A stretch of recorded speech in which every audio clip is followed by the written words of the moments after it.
വിശുദ്ധമാക്കപ്പെട്ട ഖുർആനിൽ അല്ലാഹു സുബ്ഹാനഹു തആല പറഞ്ഞുവല്ലോ, ഇന്നല്ലാഹ വമലായികതഹു യുസല്ലൂന അലൻ നബിയ്യ് യാ അയ്യുഹല്ലദീന ആമനൂ സ്വല്ലു അലൈഹി വസല്ലിമൂ തസ്ലീമാ.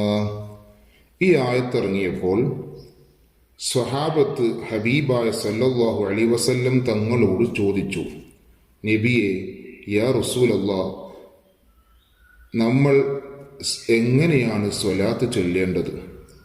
നബി സല്ലല്ലാഹു അലൈഹി വസല്ലം പറഞ്ഞു കൊടുത്തു, അല്ലാഹുമ്മ സല്ലി അലാ സയ്യിദിനാ മുഹമ്മദിൻ വഅലാ ആലി സയ്യിദിനാ മുഹമ്മദിൻ കമാ സല്ലൈത അലാ സയ്യിദിനാ ഇബ്രാഹീമ വഅലാ ആലി സയ്യിദിനാ ഇബ്രാഹീമ വബാരിക് അലാ സയ്യിദിനാ മുഹമ്മദിൻ വഅലാ ആലി സയ്യിദിനാ മുഹമ്മദ് കമാ ബാരക്ത അലാ ഇബ്രാഹീമ വഅലാ ആലി ഇബ്രാഹീം ഫിൽ ആലമീന ഇന്നക ഹമീദും മജീദ്. ഇതാണ് ഹബീബായ തങ്ങൾ പറഞ്ഞുകൊടുത്ത സ്വലാത്ത്. അതുകൊണ്ട് തന്നെ ലക്ഷക്കണക്കിന് വ്യത്യസ്ത രൂപത്തിലുള്ള സ്വലാത്തുണ്ടെങ്കിലും ഏറ്റവും ശ്രേഷ്ഠമായ സ്വലാത്താണ് സ്വലാത്തുൽ ഇബ്രാഹിമിയ എന്നറിയപ്പെടുന്ന ഈ സ്വലാത്ത്.